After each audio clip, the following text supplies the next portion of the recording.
Mic check, mic check. How am I sounding? All okay? Good morning, everyone, or good afternoon, good evening, wherever you are in the world. I know it's a very early stream for me, but fingers crossed this one goes a lot better than the last one. I hope all of you are doing well. Thank you for popping into the stream. These new archers have literally just dropped by Lilith, and I woke up not that long ago, I'd say about 30 minutes ago, and trying to process these new archers has been, I don't even know. Like, you've all read the field commander skills, and they are very, very confusing upon first glance. So let's break it down. We've got Sack with us, we've got Maximus with us. Super excited to be able to have these guys on stream to talk about the new archers. So let's bring them on so they can introduce themselves. Well, say hello. So, guys, welcome to the stream. Thank you very much for being here. I know, Sack, it's still morning for you, and Maximus, it's early morning for you, so very different timings there. Almost 12 hours. Well, not 12 hours difference, but a fair difference in time zone, right? Yeah, it's like 1:30 in the morning here. 1:30. Yeah, so I appreciate you being here. And yeah, we've got these two new archer commanders. I'll put them up on the screen without their skills to begin with. So we have firstly Shapur. Let's get the other one up as well. Just need to sort out the images. Okay, there they are. So we have Shapur. He is the new archer rally commander. And is your audio going through on stream? Oh, the Discord one. Yeah. Hopefully. Chat. You just check the stream. Just let me know if the audio from Maximus and Sack is coming through from Discord. Okay, yeah, it's coming through. My bad. It's all good. Okay, looks cool. Good now.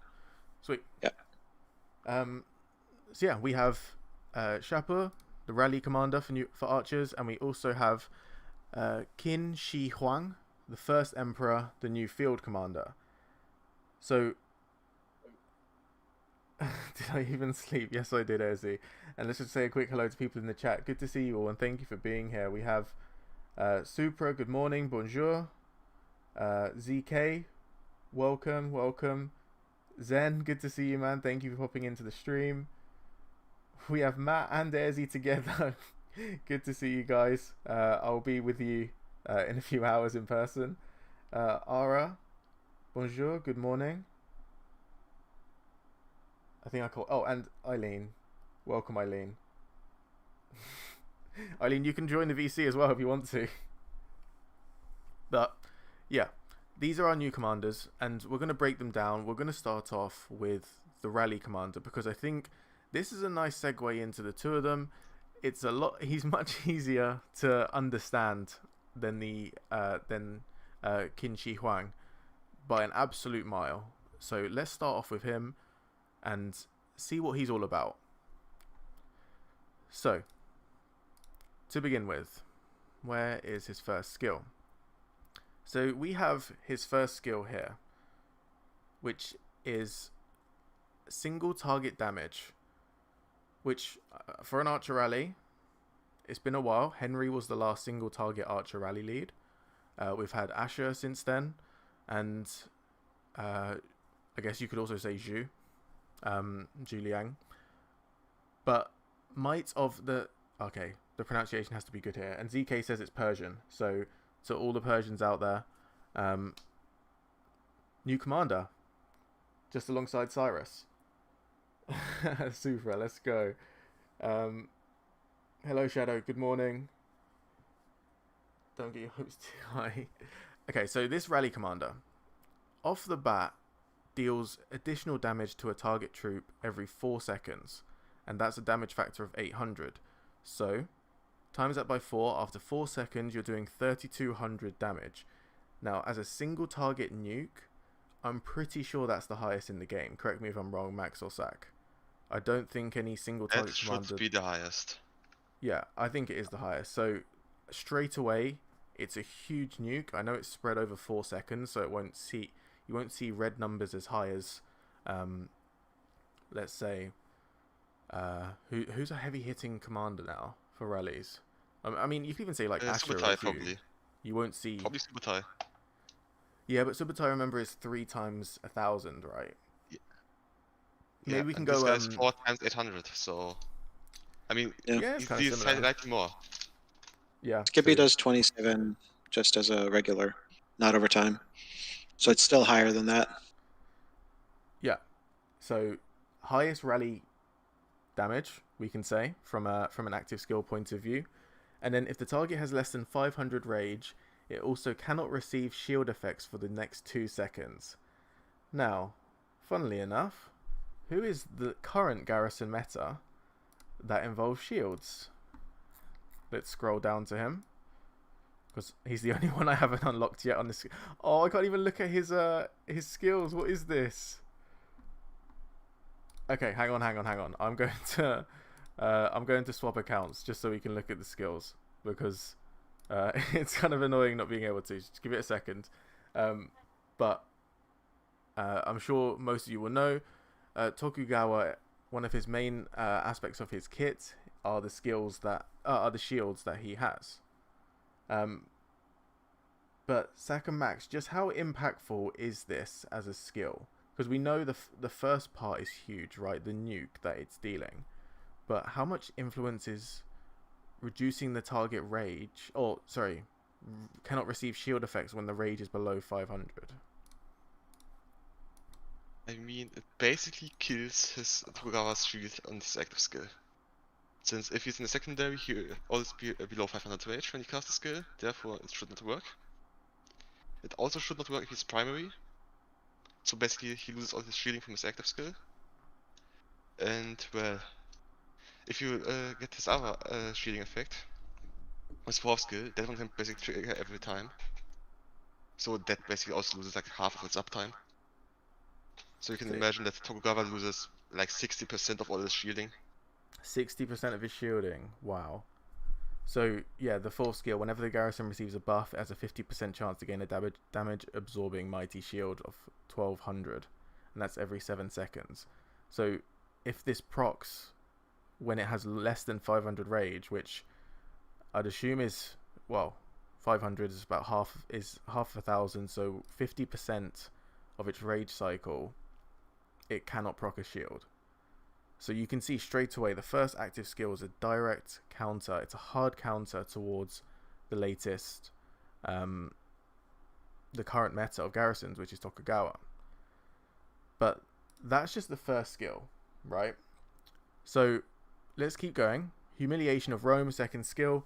This one's a bit more simple. Commander gains 20% march speed and 20% health. So gonna be a quick rally. Health is exactly what archers need. Perfect. Whenever they take damage, and this is all forms of damage, so counterattack, normal, smite, combo, all of it, it has a 25% chance to gain 30% attack for 3 seconds. Now, this doesn't have a cooldown, right? Like it should so it should just be, I'd assume, like up pretty often. 25% chance to gain 30% attack for 3 seconds. So let's say 4 seconds, so you're doing you're receiving 4 different types of normal damage, right? You'd expect it to be up. So yeah, this is almost always going to be up as a skill. And then, well, especially if you're being swarmed. And then finally, if they're leading a rally attack, their archers gain an extra 20% march speed. And this is something that Maximus also highlighted. This rally is going to be fast. If you have those level 5 boots and these 2 skills, I mean, that rally is going to fly. Imagine for Arc.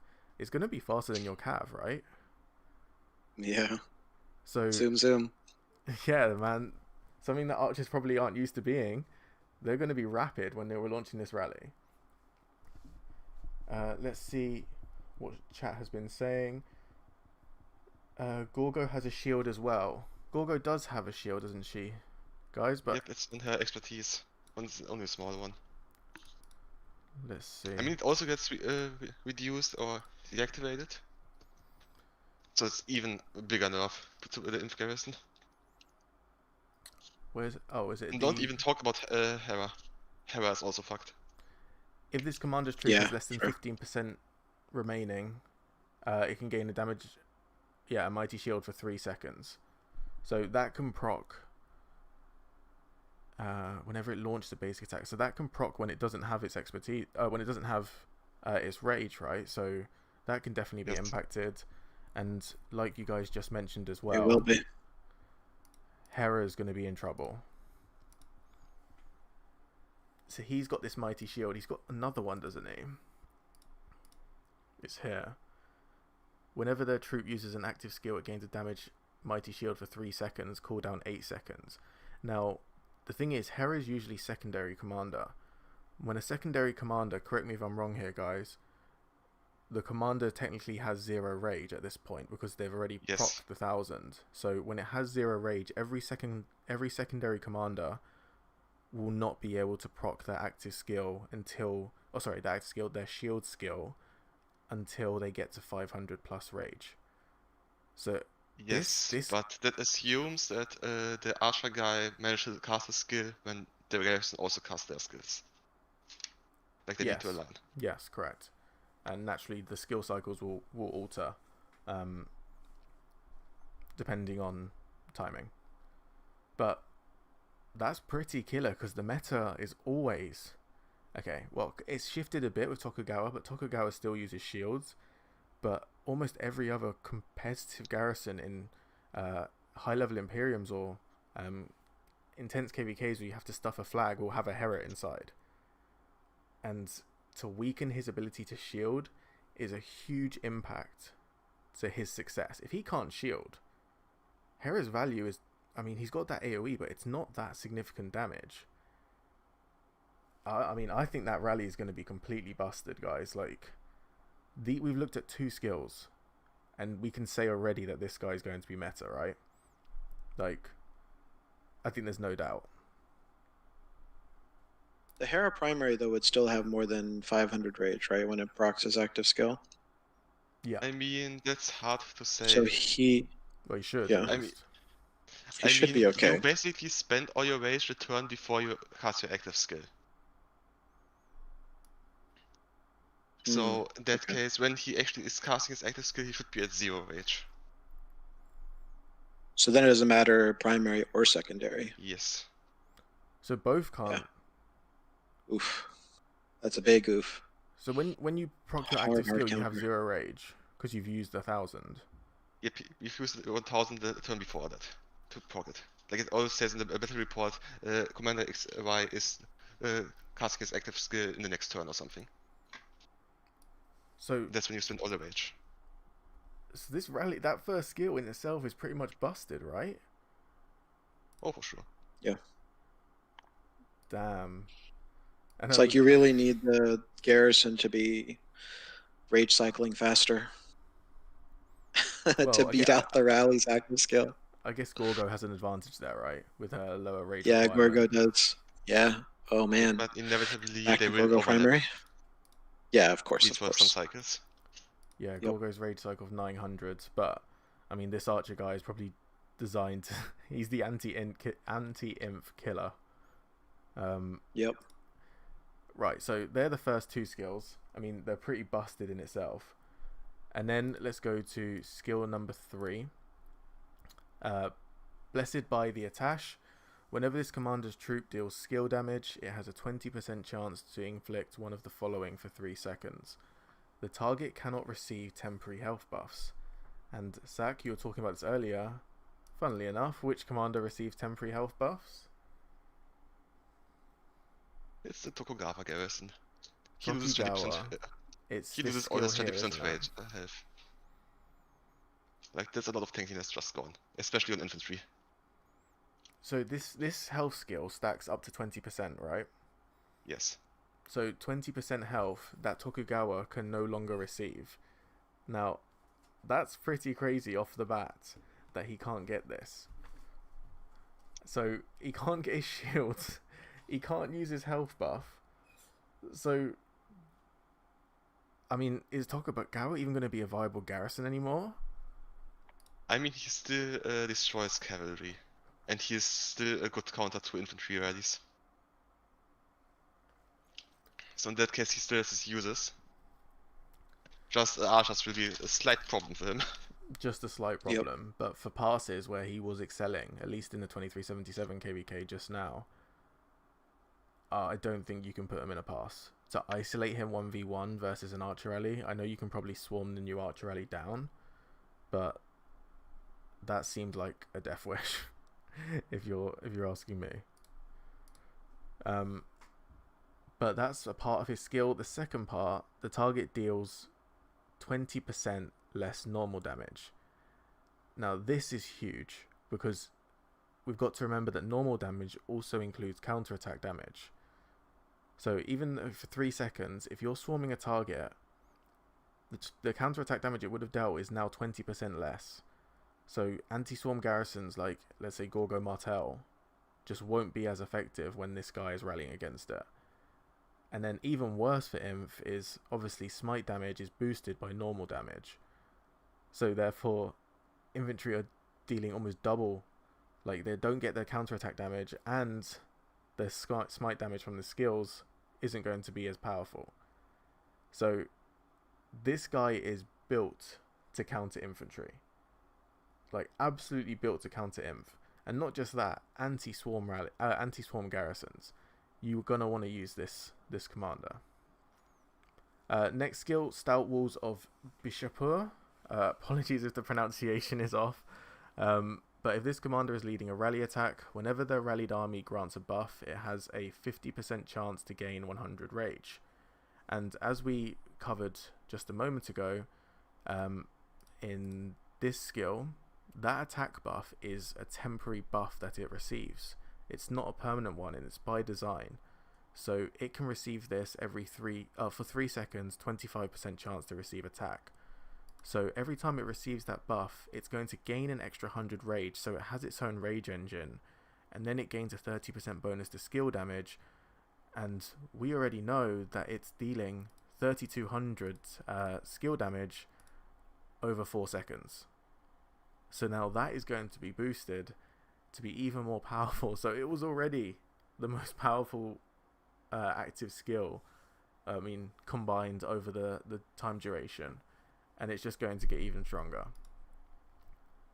So yeah, and the thing is, you also in a rally you're pairing with the Airship Bandipole, who also buffs a lot from his extra T skill. So you can assume this skill will probably be active all of the time. Yeah. I mean, archer leads, I know you've had to deal with Asher and Ju for a skill cycle probably longer than you would have wanted. A commander cycle longer than you would have wanted. But you're being rewarded for your patience with this guy. He is busted. Dav, yeah, I'm sorry, man. I fixed it yesterday when I had more time to sort it out. I know you're probably busy today, but you're more than welcome to join the VC. It's in the same channel we were in yesterday. But yeah, Dav, we need to do that stream eventually. That stout skill reminds me of YSG kit. The 100 rage like YSG and 30 skill damage like YSG, but he has 50. Let's just recap on YSG's skill. I think I know which one you mean. It's his second skill.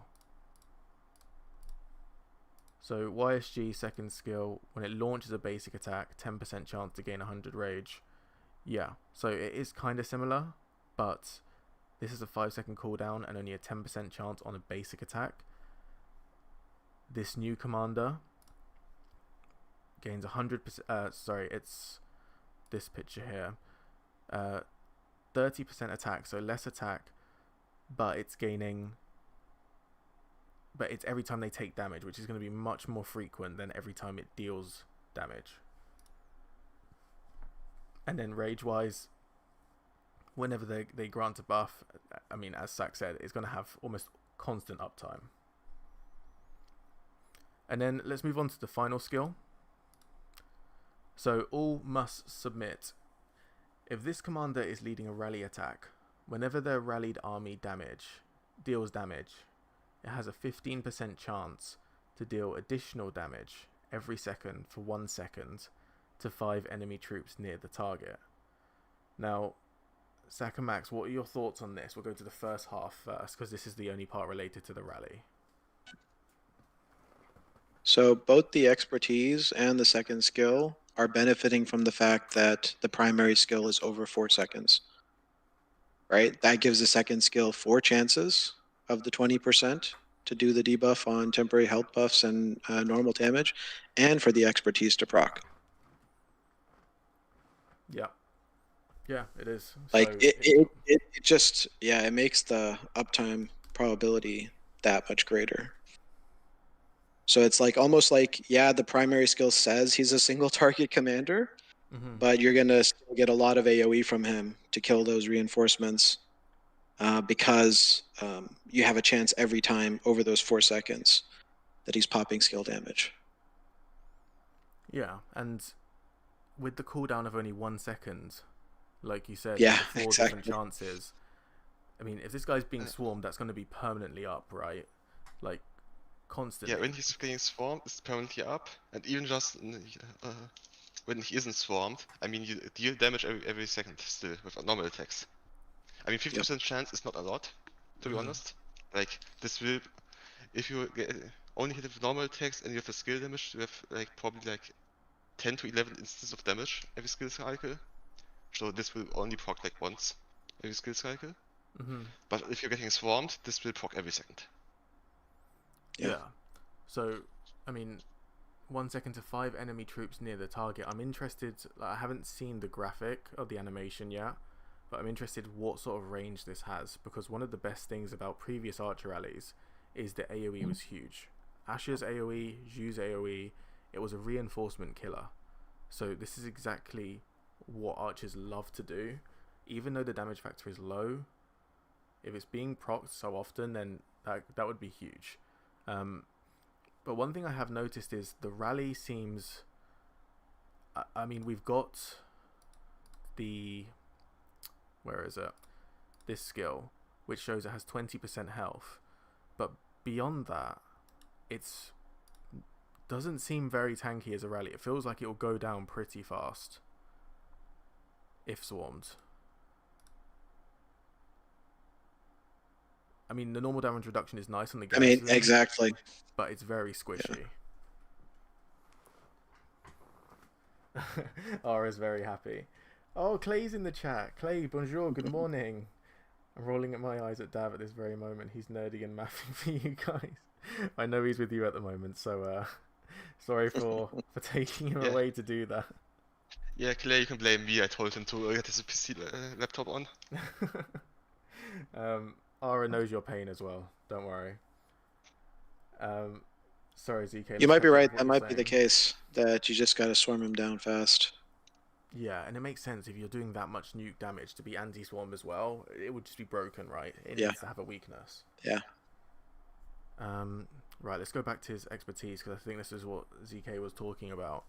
The second half, if they aren't leading a rally attack, so this is hinting pretty heavily towards their use on the field. Whenever the troop deals additional damage as a 15% chance to deal, again, additional damage every second for 2 seconds this time, so 400 damage factor, but only to 1 enemy troop near the target.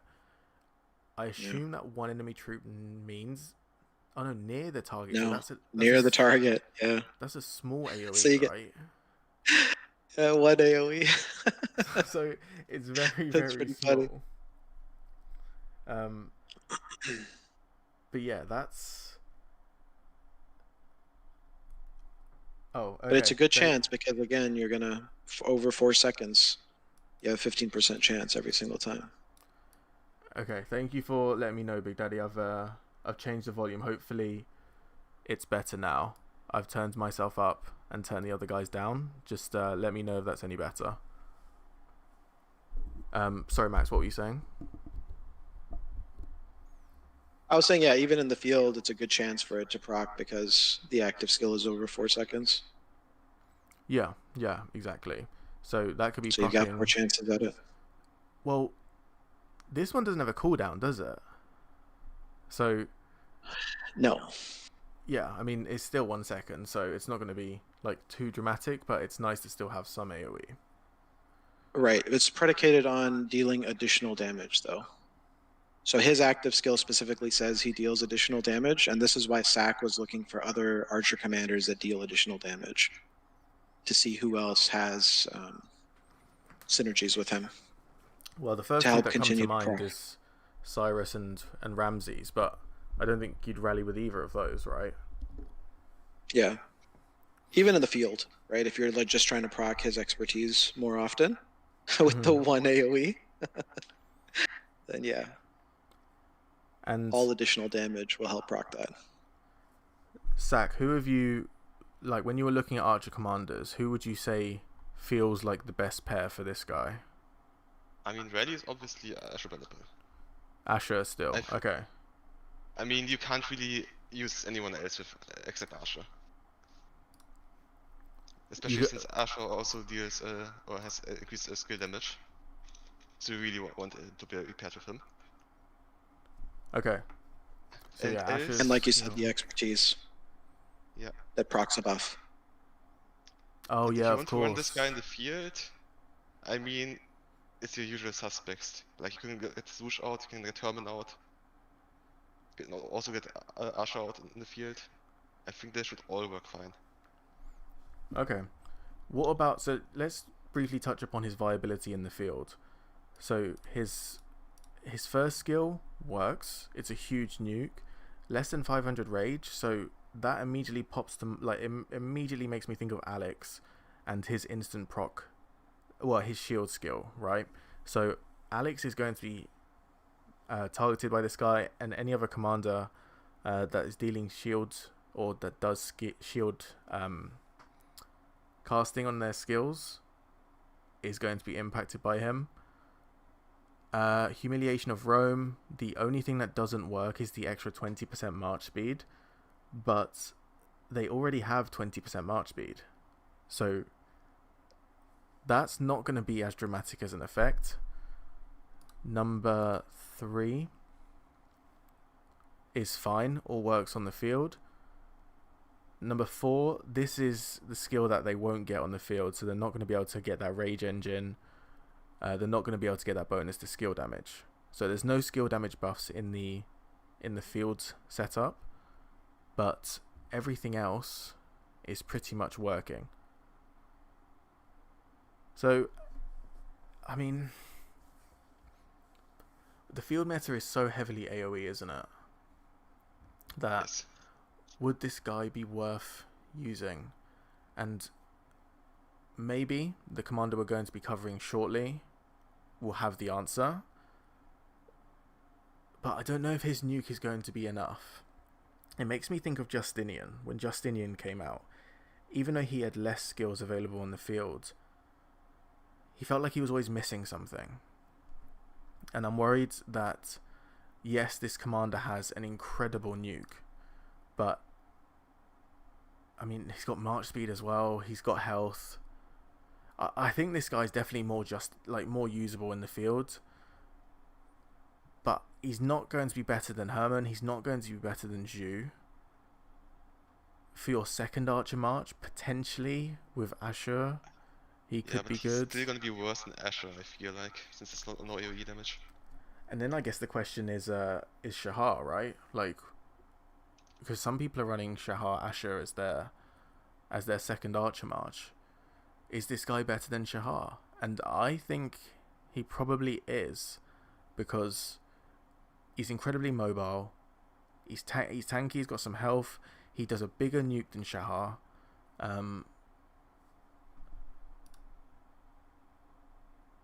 He's got that probability to cancel any health buffs, and on the field there's a huge amount of commanders that are receiving health buffs, and then deals 20% less normal damage. And if we go to Shahar here, what has she got? She's got that 2800 nuke as primary. Yeah, second skill is pretty good though. Yeah, that is a really good skill. 35% health, 20% march speed. So that's better. I mean, yeah, there's the attack, but I'd still say this is better. And you also get on the third skill the healing factor. That's AoE healing. Yeah, well as true, defensive true. buffs AoE people healing is being healed. nice. Okay, so it seems, and then 10% less damage. Okay, Shahar's definitely more tanky. And the buffs that she gives collectively makes it feel like she probably has more utility than the other commander. The other commander will deal more damage though. So that's, I guess, the trade-off when you compare the two, right? You have Shahar being more team focused, the healing, the increased normal damage, the defense that it's bringing for other commanders, versus the monster nuke that Shapur is going to be dealing. Cool. So Wallace expertise says whenever slowed he gets a shield. That's not rage dependent, so this nerfs that. Let's go to Wallace quickly. So Wallace's skill, which is the one with the shield. Is it his expertise? Yeah, it is. Add to skill, then grants a damage absorbing mighty shield. So that's cancelled, right, guys? As Invictus just said in chat. So yeah, Wallace loses his shield if targeted by this skill. Which is another... this guy, Shapur, is just so anti-inf, it's insane. But interestingly, I do prefer Shahar's skill when it says she takes less normal damage versus the enemy dealing less normal damage. Because you're going to be receiving normal damage from so many different sources. From combo, from smite, and even basic attacks. So I think this is better than the other one. But it goes to show this Archer Rally, I mean, 100% meta. There is no question. It's very, very obvious. Better rally than Attila Subotai? I'd probably say yes. And that's coming from big Cav lover. Tokugawa just shuts down Subotai completely. And this commander beats the best garrison in the game. And doesn't just beat him, hard counters him. So he is a must. Every Archer Rally lead are probably like super excited. They're like, yes, we're back. Yeah, it's a good time for Archer Rallies. Right. The crazy part is it doesn't say like it reduces the shielding or reduces the healing. It cannot receive. So it's like 100% counter of all shielding, which is just crazy. Yeah, and it's something we've been seeing more and more. It feels like more commanders are having like as a side skill that procs, like having an extra shield, or you have Alex that's shielding other commanders that still gets used in the field pretty heavily.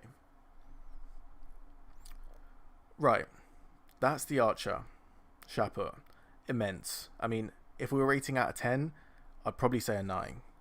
That's just on initial glance. Question, though? Yep, go on, Max. For Sack, so a question for Sack is like, obviously we said, number one goal is probably swarm it down, but number two, if you know this rally is coming, then what's your best counter right now? What garrison would you put in if you had a choice? The best counter is to swarm him down. Right. Of course. I mean, aside infantry from gets swarm destroyed. I don't think you can run archer garrisons, reasonably speaking. No, so then you're not left good with enough. And I don't know if back to that's Eleanor? the return of Eleanor. Because Eleanor has other problems that are called CPU orders. Yeah, there is really it's really difficult what to use against this because infantry get hard countered. So let's just say hypothetically in Arc, I know I have this guy coming at me. What garrison do I put? It's got to be Eleanor right now, or? I mean, you could do Eleanor Hera if you want to be fast. I mean, Hera's getting hard countered though. Yeah, but he's still an Arc. You still need Hera to be able to just fill the garrison. Yep, that's true. So it's also accompanied with a swarm. Damn, this Archer's causing problems already. It is. Exactly. Chat, what do you think? What's the best counter to this rally? Is there a counter? And if you're in KVK or if you're in Arc, who are you using? ZK saying Eleanor Jan Ziska. That's a garrison I haven't seen in a long time. And I guess the Cav part in Arc would work because it's quick, but when you're stuffing, that's when it becomes less effective and it does feel like you need a mixed garrison. But again, yeah, as Ara is saying, Hera is just getting ruined. So this is really difficult. Oh, sorry, kick the table. Aki, you the best counter. Oh, Paulie. That's right. Put me in garrison. I'll sort him out. Jaditilla, back to your old and gold. Eleanor Attila. Well, I mean, Attila's viability, right? He's got huge anti-skill damage. Yeah, that's what I'm saying. Do we go back to your your meta garrison, Jadwiga Attila? That's a quality garrison. Right? Wait, I mean, the damage factor is literally less than half. That's how much damage the new generation of commanders are doing. It's crazy. Skill damage reduction 10%, 10% less damage, deals 10% more damage to rallies. What was the skill damage factor of these two? It was like 90-something%, wasn't it, when we calculated it? Imagine if this is the counter though, Max. Right? Sack would be so mad. Oh yes.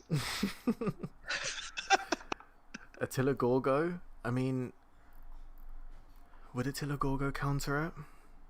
It's huge anti-skill damage, right? Maybe. Yeah, but you still get the normal damage reduction. Yep. Yeah, true. Oh, this rally is ridiculous. And her expertise getting countered. Although again, the normal reduction effect. I mean, people also use like Gilga or Henry to rally into Gorgo Attila. Since they also have some normal yeah, reduction. true. I mean, how is Henry synergy didn't with work this? out that good. I just want to check out Henry quickly because he's a commander that I wrote off a long time ago, but I continually keep seeing him being used in KVK, and for good reason. I mean, his first skill, right? He takes 30% less skill damage, so it's completely anti-cav, apart from Attila, right? The nuke is decent, attack is decent, march speed, defense, all solid. This skill is just unbelievable, and I think probably it's up there in one of the best rally skills in all of Rise of Kingdoms. So anti-swarm, 30% counter attack, skill damage taken increases 30%. Like, I know that's only a 10% chance to proc, but that's received. That's huge, right? And you have the Shapur dealing 3200, even though it's over 4 seconds and this only lasts 3 seconds. There's huge synergy there for anti-swarm as well. Then archer damage, hit with a basic attack, 10% chance to deal more direct damage. Over 70% rage, it deals 30% more normal damage. If not, they take 20% less normal damage. I mean, Zach, I'm not sure. I think Henry could be just as good as Asher with this commander now. I mean, if you want to hard counter infantry, for sure. And I mean, Henry also has some more anti-swarm than the Asher does. Yeah, he does, man. I think Henry might be the play here. Like, I know there's no AoE; it's pure single target damage, but it's taking 40% less normal damage, which is ridiculous.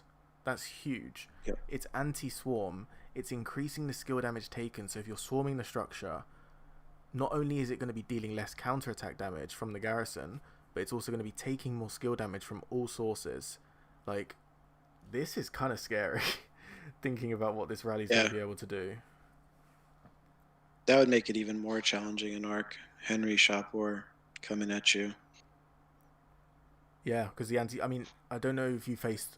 I remember facing OWR, our current KVK opponents, when I was in the GV team, and they use an Asher Henry rally. And, like, upon initial, like, seeing it, I was like, okay, just swarm it down.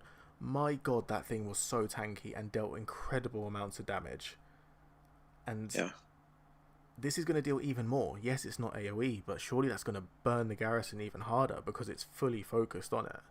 I mean, this just goes back to the days where, like, with archers now, we have options for the rallies. We can just go pure nuke with Asher, or you can make it tankier with Henry and still do a good amount of damage. like a really good amount of damage just because of all the buffs that he's giving. Yeah, this is this is just ridiculous. That rally is insanely powerful. Insanely powerful. Let's just catch up. What's ZK been saying? Henry would be great if you counter skill damage Garrison. Asher if you want to counter smite. Well, not even just if you want to counter smite, because Henry does that as well with the anti-normal damage. But yeah, it's crazy. And guys, just a quick one. If you haven't liked the stream already, please do smash the like button. Subscribe to the channel if you haven't already. We've got a new setup now, and hopefully it's all going well. It's all looking good on your side, so we can stream a bit more. We can stream wars and everything, and it will be much smoother than before. But appreciate you all being here. Let's continue then. So we've had a look at the rally commander. Now we need to look at the field commander, and this guy is complicated, let's say. Yeah, I mean, there is actually a GIF now of him being in the field. If you check the leaked channel in Kingdom Discord, you can show it on stream. And I think that explains enough what he does. Oh, it was the one with the dragon, wasn't it? The leaks channel. Yeah. His animation is the dragon. Oh my god, it's insane. What? Okay. I don't know how to get this onto stream. Maybe if I save it, will it load the GIF onto the stream? I don't know if it will work or it will just be a still. If you click on the GIF Akina, and then click on the arrow to open it in a browser, then you can just show it in browser. Yeah, good point.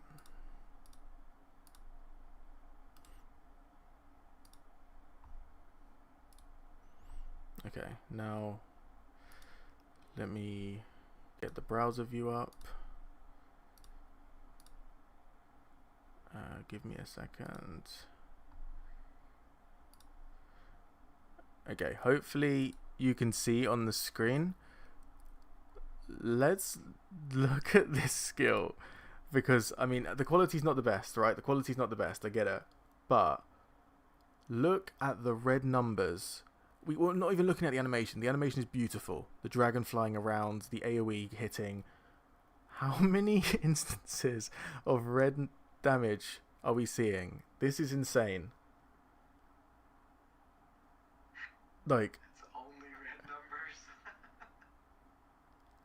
Oh my god. What's been said? Shapur, some kind of rage engine, and field skills kind of. Do you think that will help balance rage with Qin? Let's talk about Qin now. But you can see from this just how much damage, or I don't even know how to word this. Like, it's technically skill damage, the red numbers or the nukes, but I just can't believe how fast they're going off. Right, I mean, if anyone asked you, is this Archer Commander meta? I mean, you don't even need to read it. Just look at this. You're like, does that look meta to you? Looks like meta to me.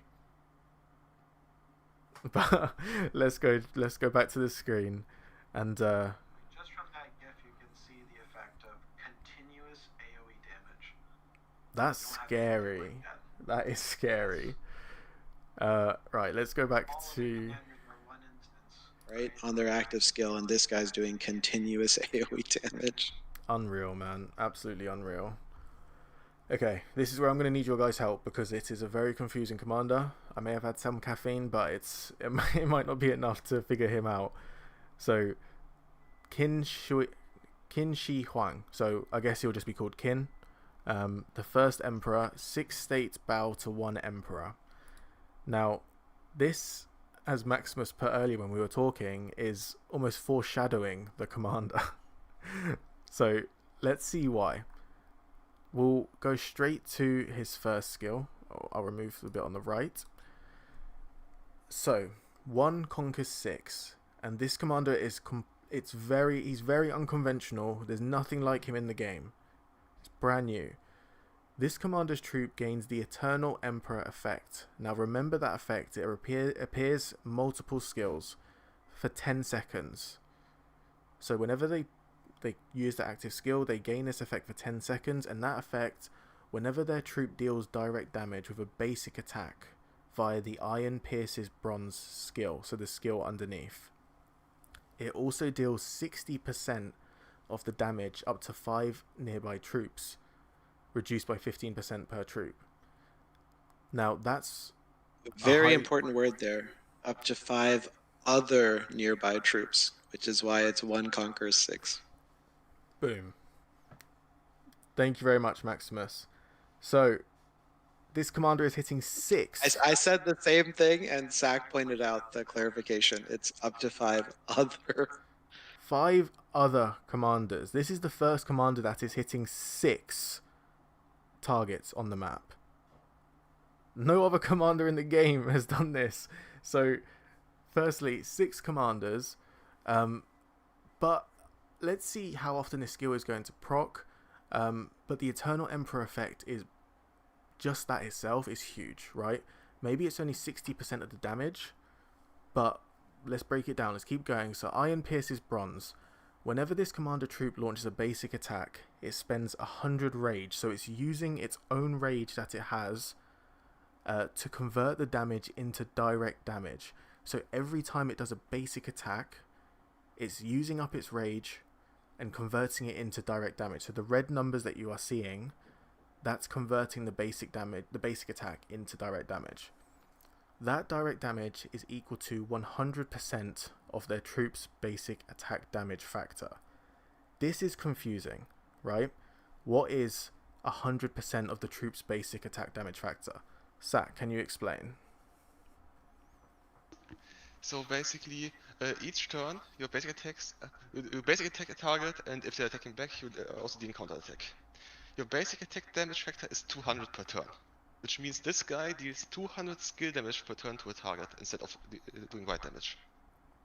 200 skill damage per turn to a target. Yeah? Yes. Okay, Yes. Great. Thank you for explaining. So, the direct damage every single turn, 200 damage factor. Let's continue, because that's not all. This commanders as archers gain 20% march speed, I mean perfect for archers. 30% defense. If their troop contains only archers, 20% health. Now, it's interesting it says that only archers, which makes you feel like, okay, every time there's some mixed troop opportunity, maybe with Philip or another instance, it's not going to gain this health buff. But it's really interesting wording, only archers. I mean, it springs to mind commanders like Nevsky, like Attila, that need only cav. But off the bat, I mean, 6 AoE, huge, right? But the damage factor so far seems low. We don't currently know, based on the first 2, how much damage it's dealing. We just know it's dealing direct damage instead of basic damage. It's consuming its own rage, which is completely unique. It's got great stats. And yeah, we don't know enough yet. So we're going to go into the second skill. I don't know if this is the second or third. No, if this is the third or the fourth skill. But Thunder Shakes Earth. So this, Thunder Shakes Earth is enhanced by the expertise. So you might just want to pull up Seal Governs All, because that's the enhanced version. Unless you want to go over both. It'll make actually. Let's go to this one then. Let's go to the fourth skill. Why is the fourth one not popping up?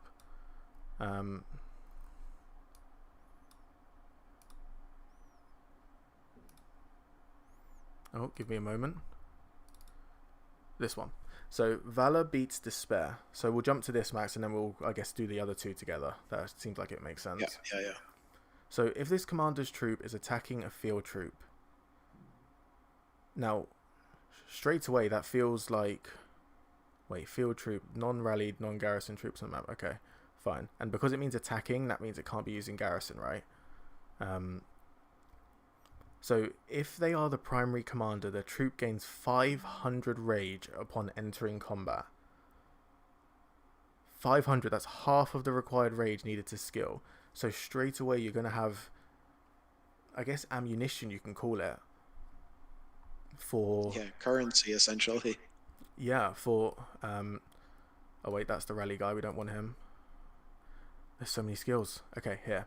So we can see you're getting currency for 5 basic attacks worth of direct damage. So that's 1,000 damage, right? If you're doing 500, because you're consuming 100 rage, but that's obviously per second, per turn. So you're gaining rage at the same time. I know this is going to be a bit confusing, but you're gaining rage at the same time.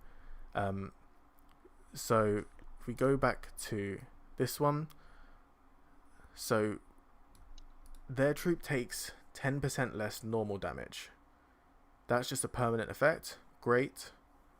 Whenever their troop takes direct damage, so smite or combo, with 300 plus damage factor, it spends 40 rage to reduce the damage by 40%. So let's say Arthur hits you with his, when he primary, he hits you with his active skill. You can use 40 of your rage to reduce that by 40%. It can trigger a total amount 6 times per second. So when it's 6 times per second, that means if you are being hard swarmed, you are out of position, you can use up 240 of your rage and reduce all of that damage you are taking by 40%. I mean, obviously losing the rage is awful, but if you're out of position, you're probably going to survive that, right? Like that's huge. 40% reduction on all that damage factor. So each enemy troop can only trigger the effect once. So it's one active skill per march. So the good thing is it's not procced off of a basic attack, right? It's procced off of an active skill.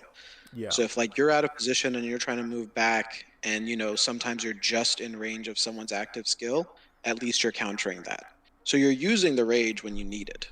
The currency, the 40 rage currency. Yeah. You're using it when you're actually getting nuked by someone, not just getting hit by someone with a basic attack. And even if you're in a murder ball and you're receiving AoE damage, now AoE we know is not the strongest damage because it's always being reduced by the number of targets it's hitting.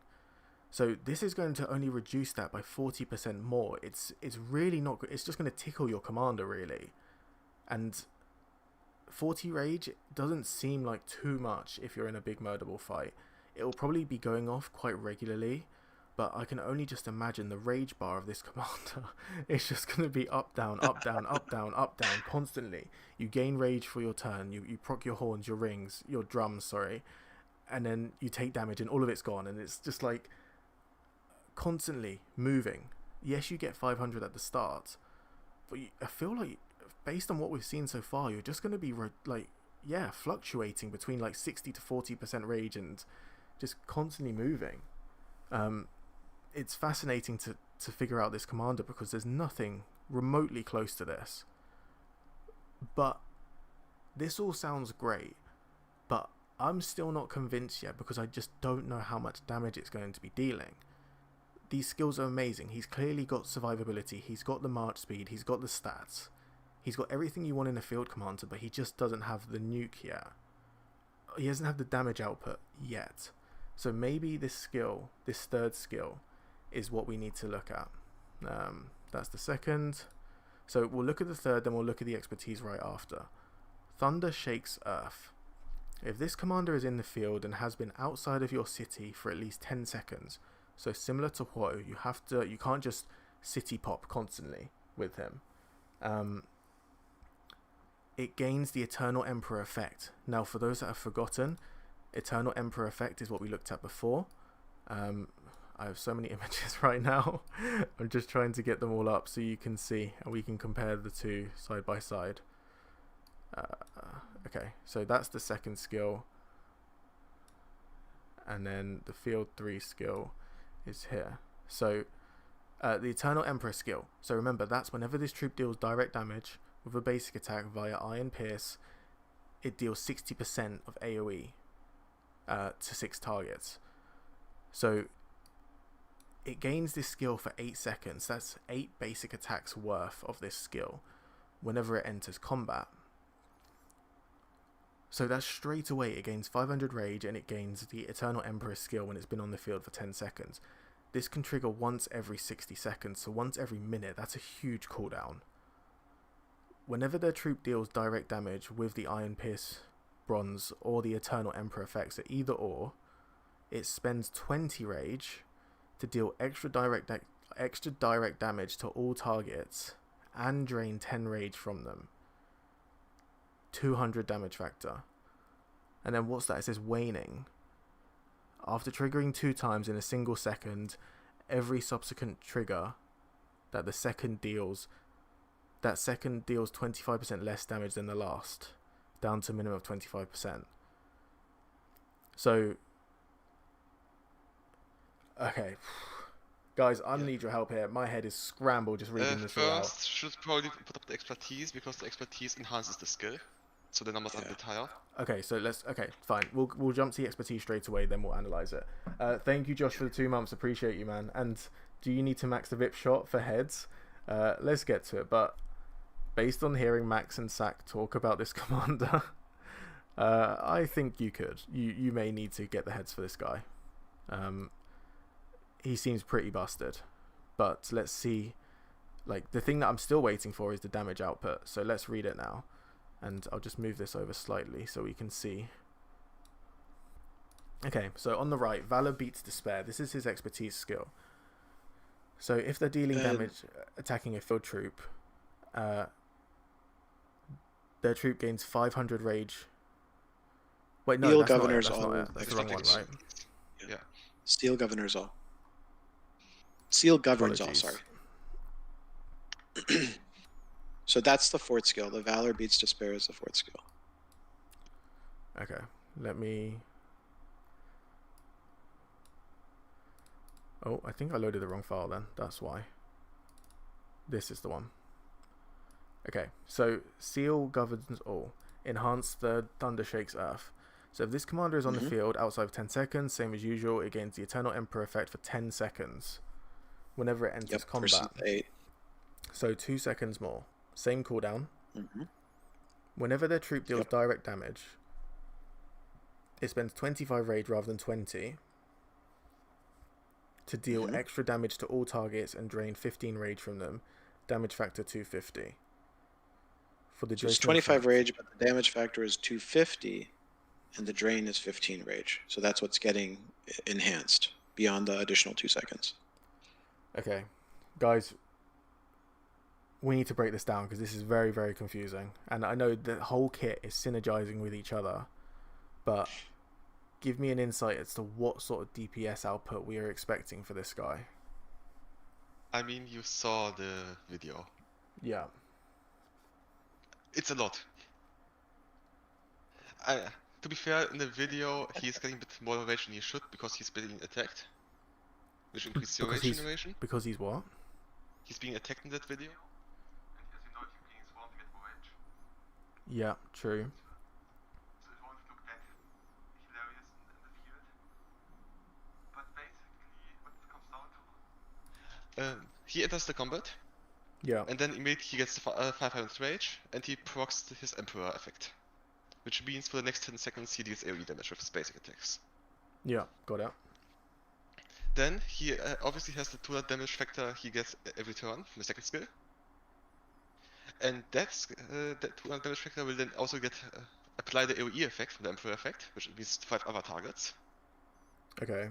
And because you're hitting people with the AoE effect, his expertise triggers, which also deals AoE damage and drains rage from the target set.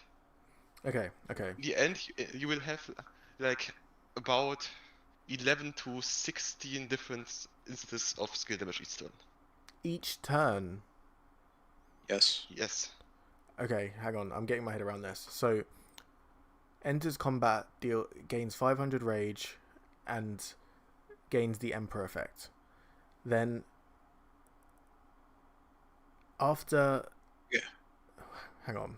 So, I literally had it Iron in my head and Pierce's then I was Bronze. like, gone. Yeah, here. Iron Pierce's Bronze is one instance, right? Yeah. One Conquers 6 adds 5 more instances, so that's 6. And then the Expertise, aka the second skill, is doing extra damage to all targets. hit by either of the first or second skill. That's why Sack is saying is up to 16, right? Because like you're hitting all of the targets again with the expertise. Right. So it spends 20. So it still has to use rage though, right, to be able to use the Yes. expertise skill. But you're also draining rage, which means you're using rage, but you're getting rage back Oh my for every god. target that you're hitting. This is ridiculous. So like instead of just saying as an example it costs 5 rage, they said no, it's going to cost 25 rage, but you get a rebate of 15. Yeah, so if you hit 5 targets with that skill, you get 75 back. Yeah, that's And that's it can proc multiple times per ridiculous. second. Because it's not even just to one target, it's to all of the ones that you're hitting. You're gaining 15 rage back from them. Yes, So yes. it's only costing you 10 rage to deal that damage factor. So Yeah, so definitely I was already trying to analyze it. And basically what it came down to is the drain effect should probably be gets activated last. Which is why you can see in that video that he is obviously at max rage every turn. right. And then it just escalates. Because he is at max rage, hits multiple targets, then he gets even more rage for the next turn. Can again spend all the rage he's got. And proc the skills again. Which leads him to casting his active skill, which extends the 10-second duration. And he just keeps on going. Yeah, because one of your concerns was that this guy wouldn't be getting enough rage to do the active skill. Yep, but as you can see in the video, it's definitely the case that he's getting enough rage before it works. So apart from the drain, where else is he getting this rage? Is it from each basic attack? He gets about 100 from his basic attacks. Right. Obviously, if you have horn or drum, you also get a bit more. Yeah. But then it's all in the drain. It's all in the drain. Yeah, the drain is crazy. Oh, wait, we can't. Oh, how weird. Okay. Sorry guys, apparently they couldn't hear you when you're when we're on the browser screen. They weren't able to hear you. Just give me a second. Sorry guys, still teething issues. Okay, guys, just talk quickly. See if it works. See ya? Okay, guys, can you hear now? Working? Yeah, it looks like it's working on my side. Is it working in chat? I think it is. Let's just wait for confirmation. There'll be a little delay. Don't know where Sack has his mic, but it's not at his mouth. That might be my fault because I didn't have the audio capture on before. But I think it should be working now. I think. Better. Okay, great. Sorry, Sack. Please could you explain that again? Because I Okay. don't think they heard you. So, basically, you get 100 rage per turn from your basic attacks. Yeah. Then, of course, if you have a horn or drum proc, you also get like 50 each from that. Mhm. Then he spends all that rage he gets, like 100 from second skill, and then he initiates the drain skill. And because of the drain skill, he gets all the rage back he lost, basically. So he's hitting the rage cap each turn. The rage cap each turn. Yes. So he's skilling every 5 seconds, 4 seconds. Yes, which basically means his AoE skill is infinite, since it takes 10 seconds until it runs out. That should be the quote of the video. Chat, his AoE skill is infinite. What? I mean, I'm trying not to swear here. What on earth? But even though his AoE skill is infinite, and he's dealing all of this damage, and I know... so per turn, it's 450 per target, is that right? No, he gets, well, he deals 200 to one target. Right. Then his Emperor effect deals 60% of that to 5 more targets. And it Okay. also gets reduced, so in the video you see like second numbers that are only like 100 or so. Like that's his active skill. So that's 120 basically, but then obviously that's reduced per target as well. Yep. And the expertise does not get reduced. and that is 250 per target, and it can trigger multiple times. So you can assume that probably each target gets hit by about 500 from the expertise. Okay, so 500 expertise, 200 normal, and then the AoE on top of that, which is Yes. going to be, let's say, around 100, right? So Yeah. 300, so about 800 per target per turn. Yes, he deals way too much damage. That's absurd. 800 per target per turn, and this just goes non-stop while he's in combat. Yeah. Yeah. I mean, Keep you can hitting see him. it in the video, like, the numbers match up, like, each of those procs is like 500, 600, 1000 damage, or like 200. And if you add all of them up, you will have about 10k damage maybe per turn. Per regular skill cycle. Oh no, sorry, per turn. Yeah, or maybe 8k per turn, which is definitely way more than you get from your normal basic attack commanders. 10k damage per turn. Mate, I need to change my sets to Archer. This is ridiculous. This guy... Okay, this is going to be a bold statement. So currently the best field commanders are considered as Arthur, Liu, probably BQ, right? Yes. How does this guy compare in terms of being meta? Like, is he stronger than all of those other commanders? I would say so. I would definitely say so. Man. Thank you, Josh, for the £2. And yeah, this commander is mental. And there's a few questions in the chat to go over this. So welcome everyone. If you are new here, please don't forget to like the stream, subscribe to the channel. Hey Arungde, good to see you, brother. Kevin, welcome. The drain has no cooldown and it drains almost every turn. Yeah, so each target, it's draining. So, okay, so I'm still trying to figure everything out. So the expertise, when they deal damage based on the expertise, does that also drain as well? So basically, when he deals AoE damage from his active skill or the Emperor effect, he initiates his expertise. His expertise will probably proc about 2 times or 3 times per turn, or maybe 1 time. Either way, each damaged instance of the expertise drains 15 rage from the target. Since you get like 2 or 3 expertises per turn, you get about 200 rage back. Which is 200 rage you steal from the enemy brother. And that's not even including horns or ring or drums, right? Yeah. Basically, the horns and drums he needs basically to start the drain, since it's the, it says it's costing 25 to even drain. So do you even want this guy to use horn and drums? Probably, because he's using 100 rage from the second skill, and he needs to pay the cost of 25 whenever he wants to start his expertise or drain effect. So he definitely needs some rage to start with, which is why you probably want horn and drums. Because but then he basically pays for himself. A commander like this immediately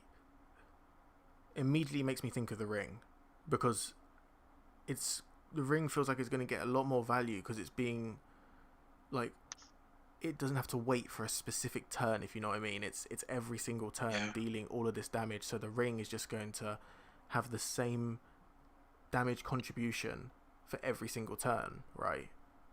Considering just a pure murder ball fight. Yep. But I still think you're preferring the horn or drums, because the expertise can trigger a lot of times per turn, and just because you have more rage, you can trigger it more, which should also be more damage.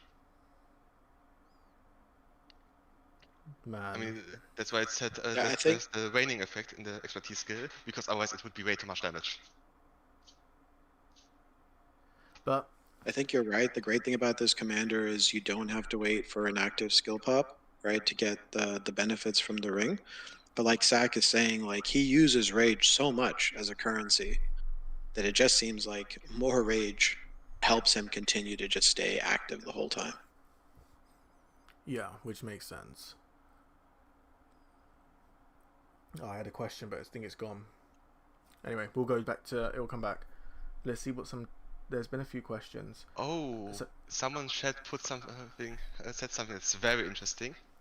Zawado. The active skill says 1000 rage consumed. Does it? It does not say 1000 rage requirement. Wait, so there's rage Oh, consumed wow. from the first one, and then if I get, Oh, wow. Very interesting. and then this is the, oh no, that's the wrong picture. Where's the rally guy? I just want to compare. Well, basically, you take any commander, and the Yeah, active skill says requirement. rage requirement. Yeah, so as you can see on the screen, the rally guy has a rage requirement of 1,000, but this guy rage consumed is 1,000, so that's his active skill. So now, how does that? What else? Did He you say? spends 100 a turn from his second skill, which basically means if it had only that, he did 10 turns to cast it. Right. But he also spends 25 rage from his expertise and another 40 if he's getting hit by red damage. So he's getting that skill up very fast. Yep. He's probably spending about 150 to 200 each turn. Which also explains why in the video it is casting so fast. Yeah, spending so exactly. Wow, it's consumed. Okay, so then that does solidify the fact that swarming this guy is just extremely punishing. By swarming him, all you're doing him is you give him forcing even him more to consume rage, more. so he can cast his Yes, expertise even more, which means he consumes even more and exactly. can even Yeah. still keep going.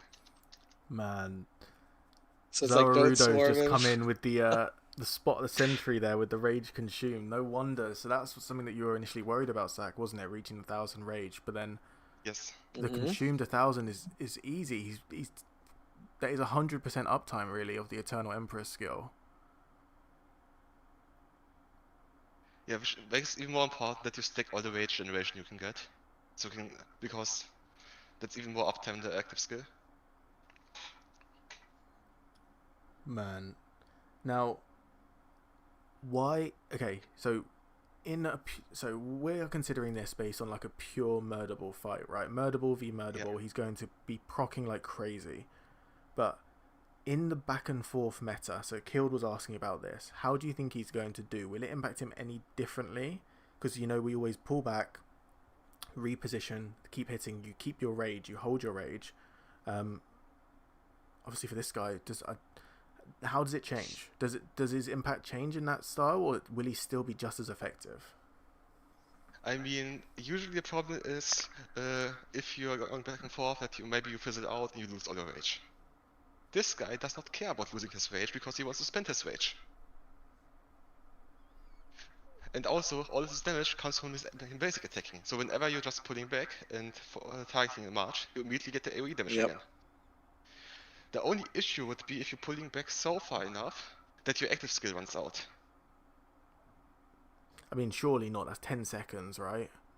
Yeah, that's the thing. If you're pulling back enough that the active skills run out from 10 seconds, then you're probably leaving combat anyway. Which means Yep, then you its get another first 500. skill triggers again, you get your 500 rage back. It's still very good for the hit and run meta. Yeah, it's probably The fact better that he than normal always gets that commanders. 500. Yes. And Because when he gets out of combat, he can just immediately start again. But other commanders need to get the 1,000 rage back. Yep. and Zawarudo's come out with another another insight. No cap so far on how much rage consumed per turn, opposite of rage gained. Does that make Okay, there was said that there is a cap of 0 rage. So you can't overspend, basically. right? But I don't know how that interacts with drain effects. So if you have another normal rage reduction effect, like from destructive or second skill or Terry Core skill, then you can't go below 0 rage. Yeah, makes sense, and it does But say we that. don't know how it interacts when you spend rage to gain rage from the drain effect. Like that's something we just need to test out in the commander releases. So we don't know how much you can. Sorry, say that bit again. So we don't know how it interacts if you spend rage to then get the drain effect. We basically don't know yet how the drain effect works in the rage calculation. Right. Okay. But if you just refer to the video, it looks like it's working very fine. I mean, So- that video is just absurd, isn't it? Yes. I can't stop watching it. Like, I'm literally mesmerized by just how much like DPS it's doing. Like And per. you're only talking about pairings. Hang on, before See we go lot to of pairings, flips. before we go to pairings, like, I'm just. So per skill cycle, okay, per regular skill cycle, which is roughly like 8 seconds or so, right? Yes. Some commanders, let's say the new rally commander, he's dealing about plus the skill damage boost, 3.5, 4k maybe skill damage total, right? Yes. How does this guy compare? Like, I know you say he's doing, was it 800 per target per turn, roughly. Yeah. I mean, you can assume that this guy deals about 2000 damage per turn instead of per skill cycle. But is that that's not per target? That's not per target, that's total. Okay. But if you compare that to like the normal basic attacks, which is 200, so over 8 turns you would do 60,000 factor of damage instead of just your How much? 3,200, 16,000. If it's 2,000 per turn. 60,000. 16,000. 16. 1-6, but still, it's crazy. That's still ridiculous. Yeah. Yeah, just imagine if they released a command that says skill damage factor of 15,000. Like, that's broken. And this is basically what this guy comes down to. Now, Just spread out across all the turns. thinking about, yeah, like you said, and like chat are mentioning, the pairings. I can't help but think of the current commanders that are already doing multiple instances of damage in a turn. How does this work with an artifact for something like a combo commander? Would that... Because that's technically a basic attack, no? It is a basic attack, yes. So would And that... it gets converted to skill damage. And combo attacks count as basic attacks. That's actually interesting. You might be onto something. Liu? Okay, so what sets a calculation chat. Does that look right to you, King's Codex? I think there's one thing missing. If I just have to reread the expertise again.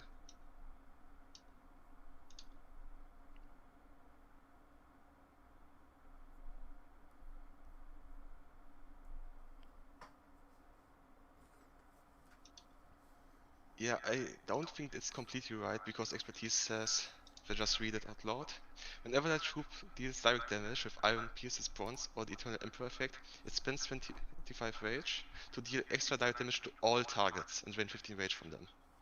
Which means it's an AoE effect and expertise. And the calculation chat is single target. At least for the expertise part. So it should be even more. So it's even more than that damage factor per turn. Yeah. Who's doing the math in King's Codex? The expertise. Sorry, Max, go on. No, I was just going to say the expertise is also then applying to all 6 targets, right? Because it's procced off of both the first and second skill. So 6 more instances of damage just from the expertise.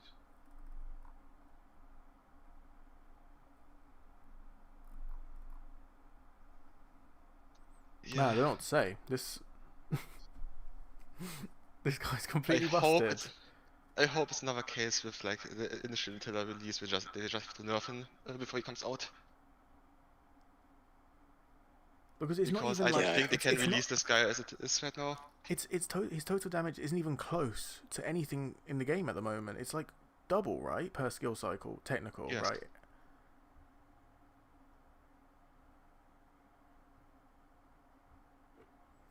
So, talking about pairings, what are your guys' thoughts on who would suit this guy best on the field?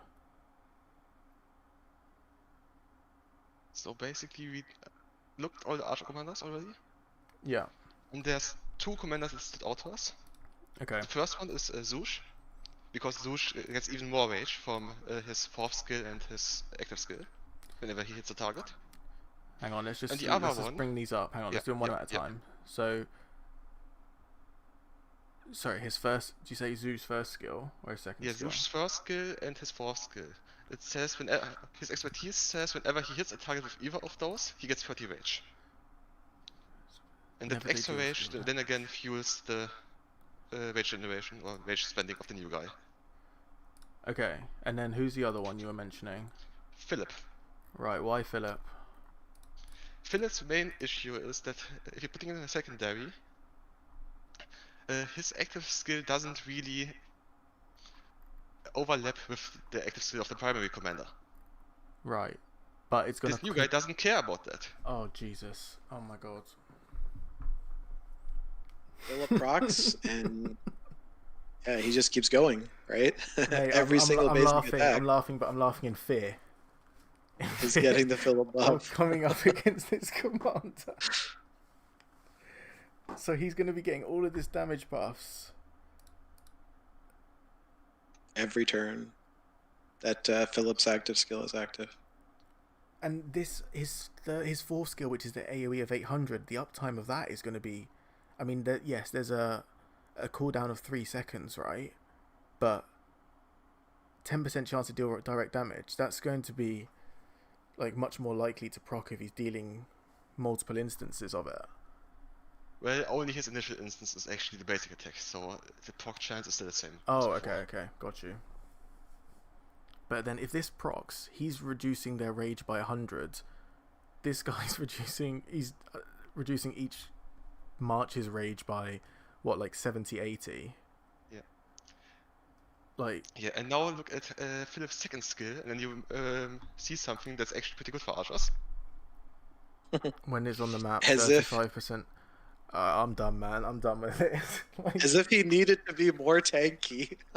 so, oh man, as a Cav main, like, obviously I was buzzing with Arthur. I thought Arthur was like busted good, and he still is busted good. But BQ came along, incredible. But I still rate Arthur over BQ personally. This guy is like, oh my God, like the last generation of commanders was slated. They were like, oh, Belly Prime's not that great on the field, Wallace is average, and Shahar very niche. This generation has been unbelievable, and this archer guy, Qin, is instant meta. Like, it's not even a question. He's not just instant meta. Yeah, he's become instant best commander in the game. And with Philip, as if Philip wasn't already incredible. Now, so how tanky this guy's going to be? 35% health. What does he? What's his health? 20% health. 20%. Plus 35% health. Plus he also has 20% defense. Plus every time you hit him with something that's worthwhile, an active skill, he debuffs you by 40%. For every single person that's hitting him. I wish you could see Like, my tank face right versus now because absurd. I'm just in shock. I'm in shock. Yeah.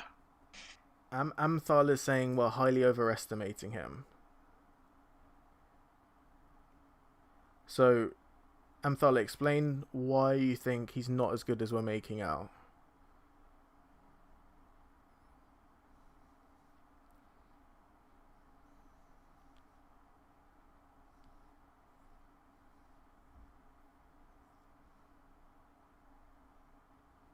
So, Kill's also saying, I don't think this commander comes close to Arthur or BQ.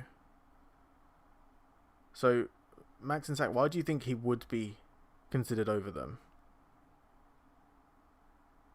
It's just a damage factor. Just the DPS I mean, output. The DPS output is yeah. huge, and people loved Leo because he's got the expertise and instant proc damage. So it's great for back and forth fights, since he doesn't require his active skill to be cast to deal damage. Well, this guy also doesn't need his active skill to be cast to deal damage. Correct. Exactly. It just goes back to the fact that, like, Liu Alex became so popular because of instant proc. Now imagine this guy doesn't need to wait for an active skill the way that we generally do. you can hit and run all the time and still be getting pretty much the max value out of him. And then on top of that, now it's extremely punishing to hit him back, because the more you hit him back, the more punishing he is towards you. And so it like plays into the meta of how people are playing, and it's a lot more forgiving, you know, for most players, because you can just hit and run and still get a tremendous amount of value from him. So even though he's not doing huge instances of single target nuke or like AoE of like 3k plus, right? It's just the repeated smaller bits of damage, like you said, the instant proc bits of damage that's just adding up over time, and dealing so much. Now, even if... So, Amdal is saying he's only dealing around 900 damage factor per turn, assuming you have the rage to spend on everything, which you won't have always. Yeah. Now... I mean, 900... What are your thoughts on 900, Zach? I mean, you got the 200 from the second skill. You've got the 5 target AoE from the active skill. That one gets reduced by 60% for the first time, and then another 40% reduction because it hits multiple targets. Mm-hmm. So if I just put that in, that is about 50 factor per target, which is times 5, which is 250. So we're at 450 in this case. But the thing is the expertise. The expertise does not have a damage reduction effect on it, except for it proccing multiple times. And the expertise also mentioned that it deals the damage to all targets hit, not just to the one target.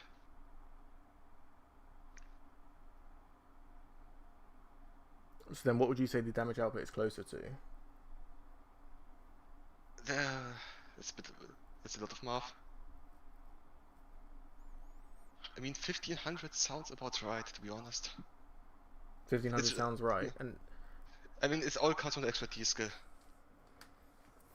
Yes, his second skill and his active skill don't do as much damage, but his expertise skill is basically his main damage output.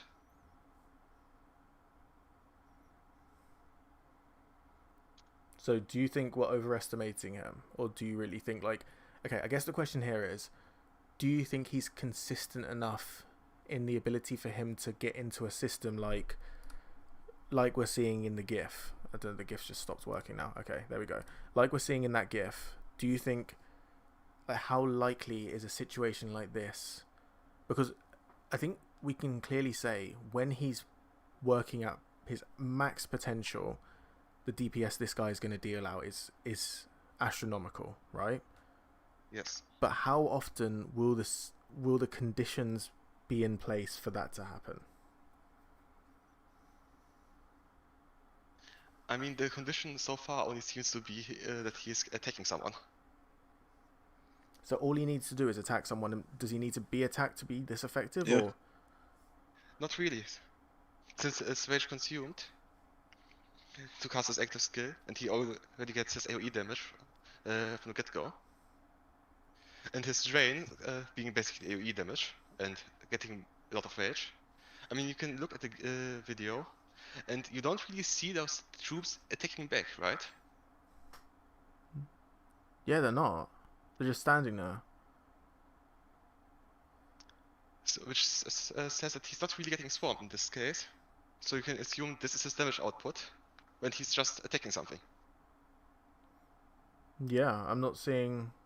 I mean, I can't even see the attacking march because it's so, like, it's not clear. Oh, Suki, thank you for the super chat. I'm sure you're buzzing about this new Arch Commander. So, maybe, are we reading too much into that GIF? Like, is that GIF 100% confirmed for how things are working? Hang on, I'm viewing another picture. It's an official Rise of Kingdoms account.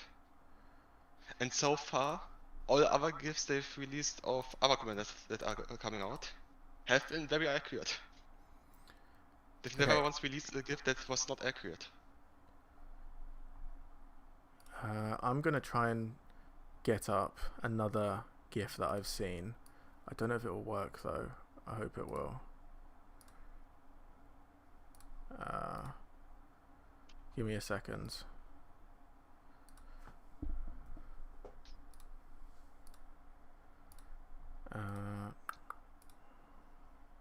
Sean says the video is BS because he's gaining rage like hell.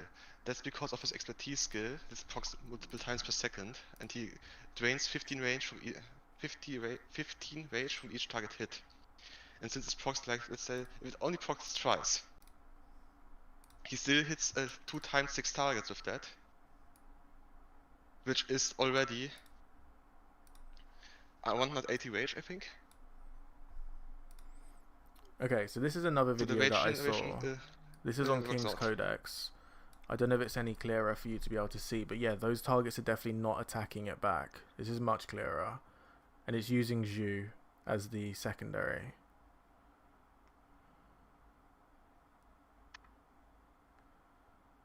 I mean, that's pretty evidently clear that this is not, they're not hitting back, so it is just attacking. Oh yes, that is very clear.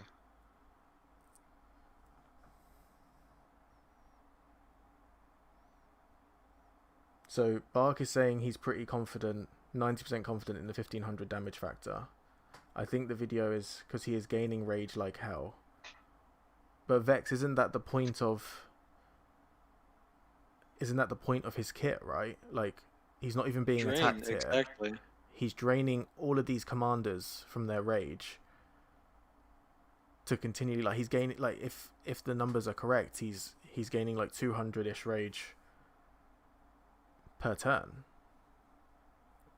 And I'm assuming that drain takes into account, like, he'll use the rage and then he'll get it back, so he finishes the next turn with all of that rage, so it will just continue increasing. Also, is it 5 targets? 1, 2, 3. It looks like 5 targets, yeah. Killed says 100% sure Bart can't do. Well, Killed, Sack and Max have said that they think the numbers are pretty accurate, and I mean, these guys are pretty smart. I mean, not saying they're 100% guaranteed to be correct, but I'm just saying there's different opinions saying similar things. I mean, I'm interested what others are saying about this and who else is breaking this down.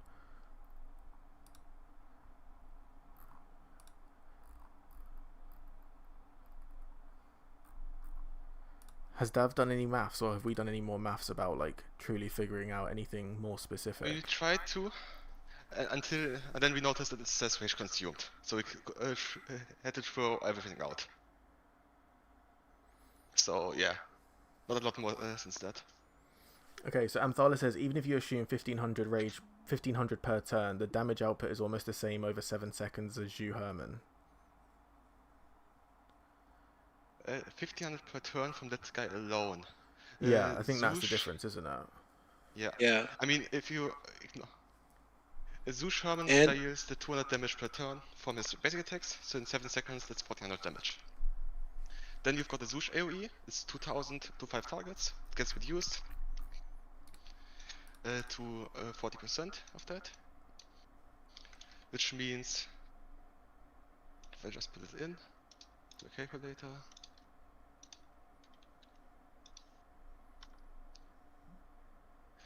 yeah, it's 4000 damage factor from Zoosh if it's hitting 5 targets. Okay. Combined with the active skill, with his basic attacks, which is 1400, so it's 5400 damage factor.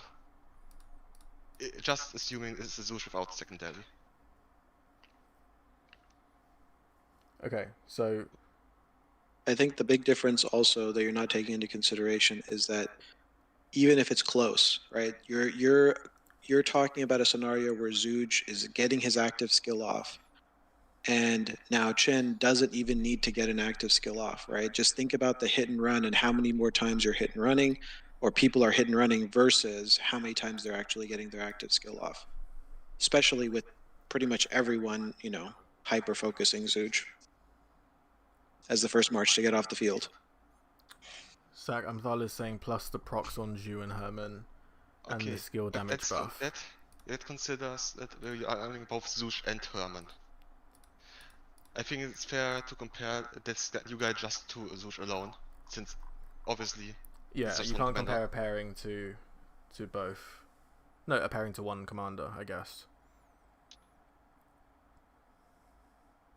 Yeah, and even if it's 1500 damage per turn, I don't think there's a commander in the game that deals on their own 10,000 damage within 7 seconds. The damage factor that is.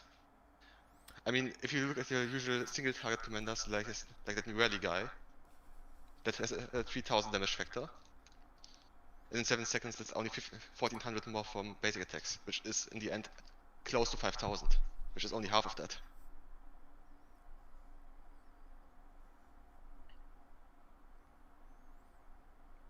Then comparing with Philip, because Philip's boosting by, is it 40% damage?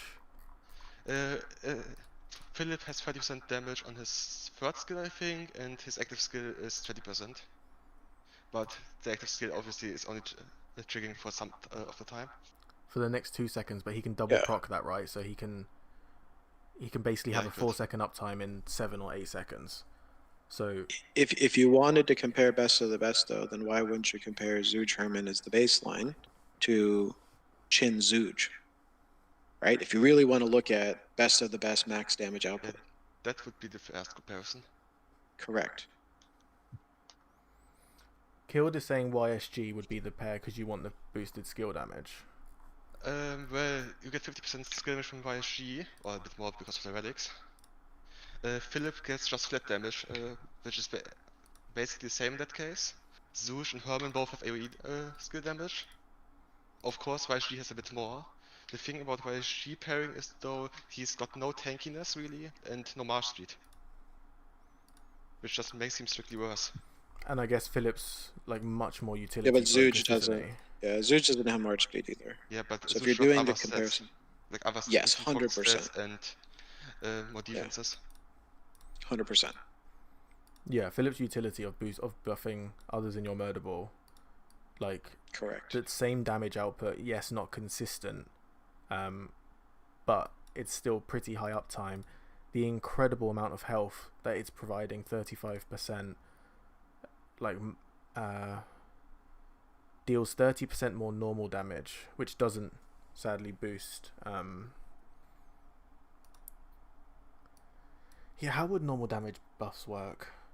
They don't. Not at all. Not at all. It's just pure skill damage. And yeah, there is definitely more skill damage reduction out there on the field. Like, I agree, but that applies, like, I don't know if we can use that as an argument because everyone is going to, like, the Archer Commander's a skill damage anyway, so if we're comparing Archer to Archer, then I'm not really seeing why that would have more effects necessarily on, well, I mean, I guess you can say the initial skill damage that you're doing from, like, the basic attack and the counter attack won't be as much because it's skill damage, not basic attack. But I don't think that's influential enough to make him weaker, let's say. Dark says, not true, normal damage boosts basic attack damage factor. Yes, but the basic attack damage factor is 200 and it gets replaced by direct damage. Yeah. It would be crazy if this guy would benefit from both normal damage and skill damage. Like, that's ridiculous. Exactly. That would be busted. He doesn't get the normal damage buffs, right? Yeah. It just basically, his normal attacks get buffed by skill damage, that's it. That's how you have to think about it. Yep. But Amdala, I think you're absolutely right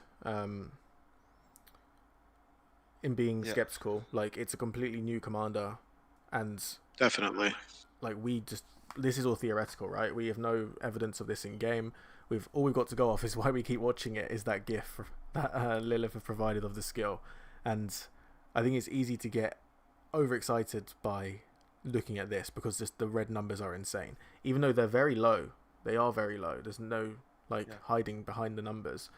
Just the sheer frequency of how often they're hitting, and I mean, per turn you had like what 10 to 15 different red numbers, and even if they're all low, it all adds up.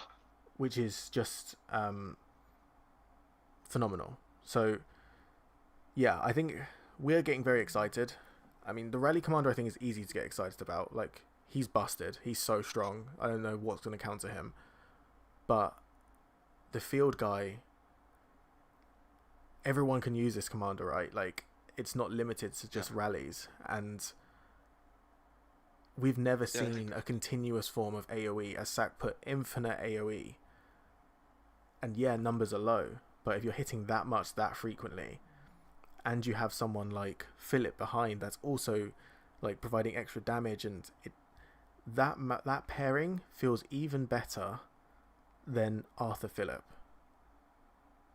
So then that brings up the question, right, let's say everything we have said is correct. What does the new meta for field marches become? So Max and Sak, let's get your thoughts. So let's start off with infantry. Infantry shouldn't have too much change, but what would you say is currently the meta for, let's say, 2 infantry marches? Yeah, it's BQ, Leo, and Ragnar Scipio. Okay, so 1 smite, That's 1 the wedge. marches. Now we'll go to Cav and Huo Joan, and it was Arthur Philip. I think now, if we're just taking 2-2-2, right? I know there's 7 marches potential, but in a 2-2-2 situation, I think it has to now be Arthur William, which for me personally, I don't think there's that much difference between Philip and William on the field. Like, I know Philip's buffing, but Arthur William is absolutely incredible. So they're the 2, and then for archers it would be Qin, Philip, and Zhu Herman still, right? For 2 archers, yes. And if you only want 1 archer, then you're just using Qin and Zush. Yeah. You do interesting. Only 1 archer, Qin and Zhu. Why not Qin and Philip? Because you don't really want to bench Zush. Zhu's Yeah. is that good. Zuj Zuj is doing behind other way two too archers. much, right? Yeah. His Yeah, Zhu just is Zuj incredible. alone, and then the synergy, right, with the skill damage boost and the rage buffing. But also something. He's still just too good to pass up. Yeah, I think that's fair. What's really interesting is many people have been saying Herman is losing his influence.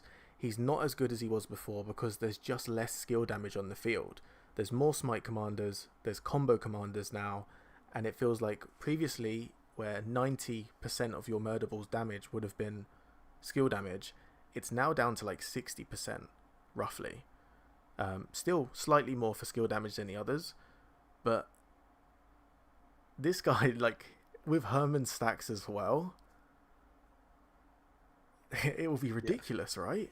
Like, imagine you've got Zhu Herman and Qin Philip in a murder ball. I feel like that's vital now. Like, yeah, people may only run 1 archer march.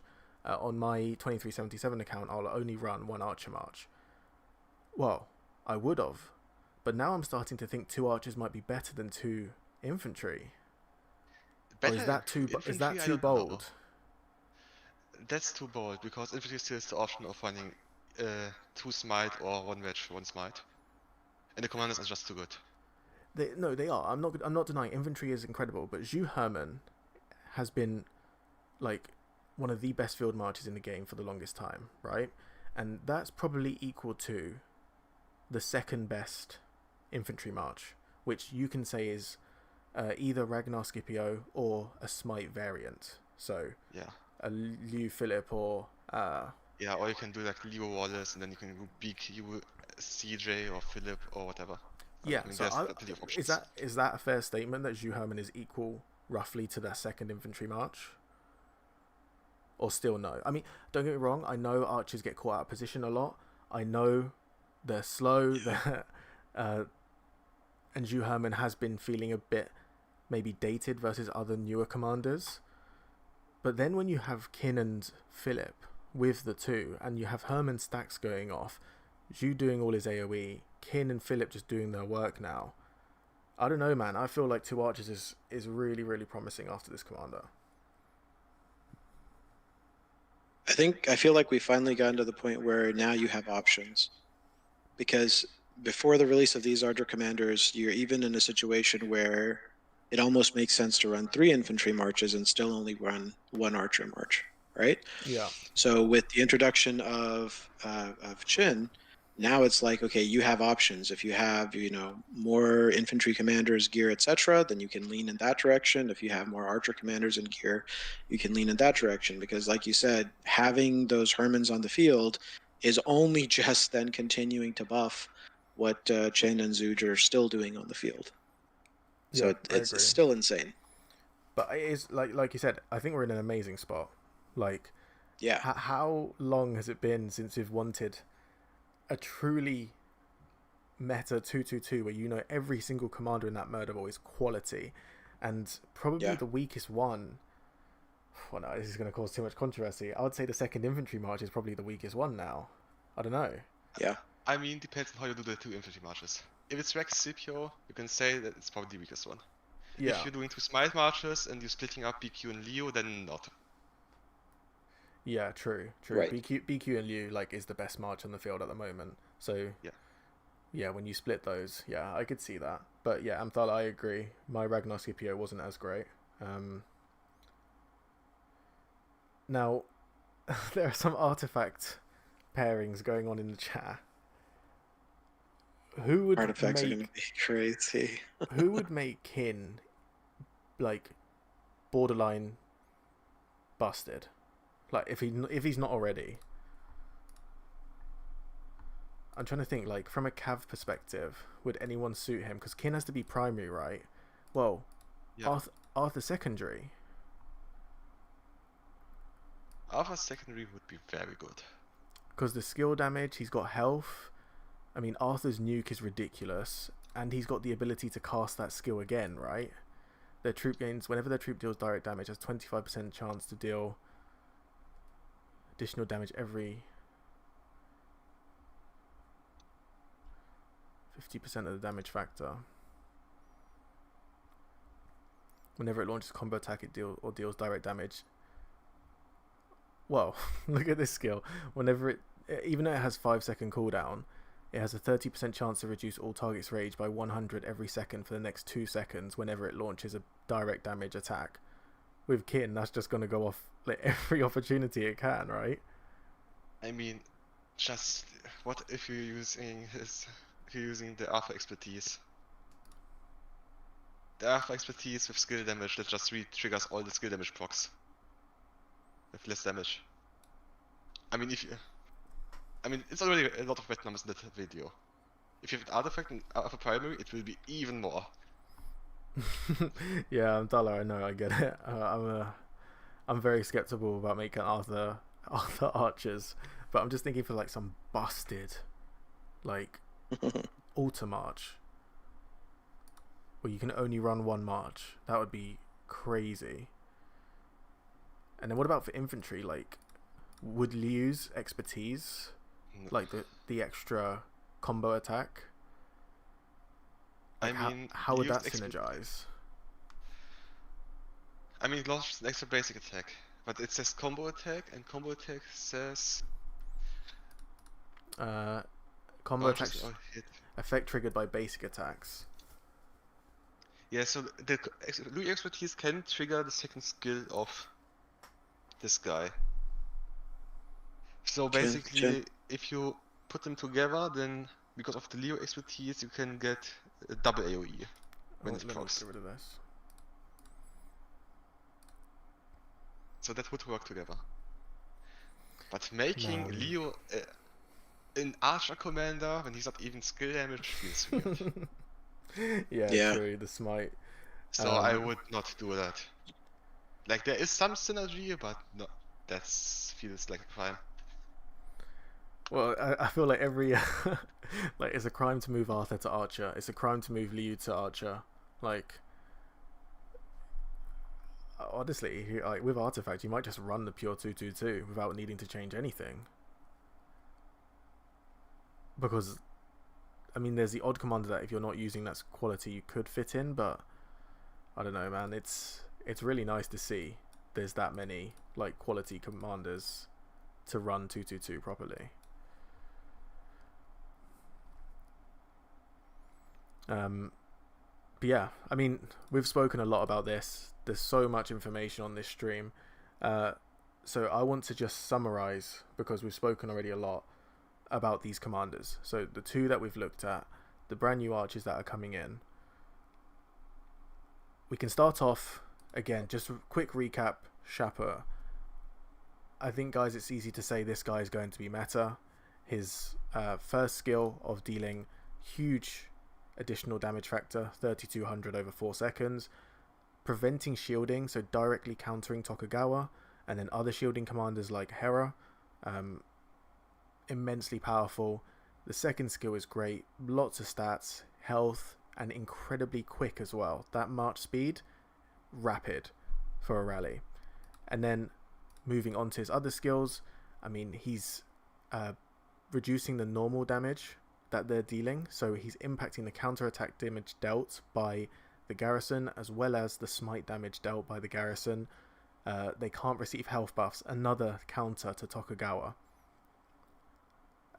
They are gaining 50% chance to gain 100 rage, and then also skill damage dealt, making the hits even harder.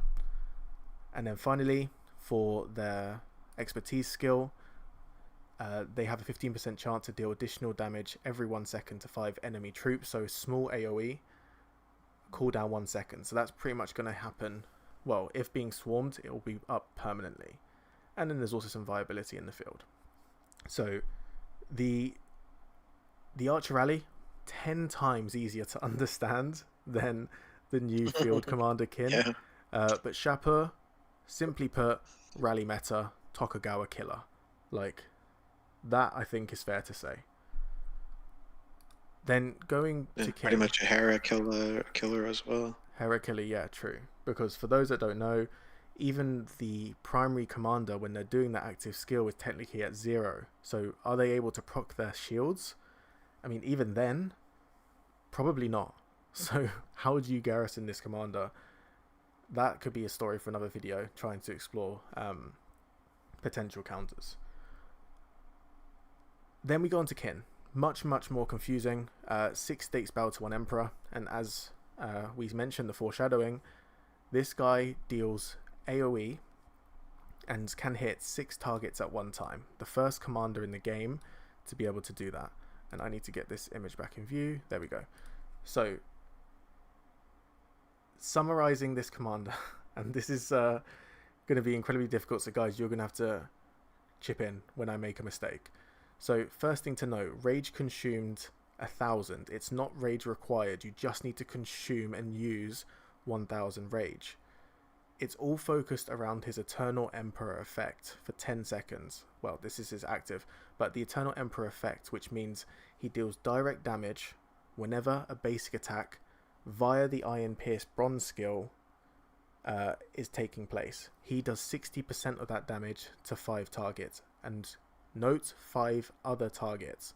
So 6 targets he will be hitting, 5 with the... yeah, no, all with the AoE damage. He has to spend 100 rage to be able to convert it into direct damage. That's equal to 100% of their basic attack damage factor, which is equal to 200. So 200 damage factor. They have 20% march speed, 30% defense, and 20% health when only archers. So great stats. When we move on to the other skills, which shows truly how good this commander can be, that's the expertise. Okay, field troop, if they are a primary commander, their troop gets 500 rage upon entering combat straight away.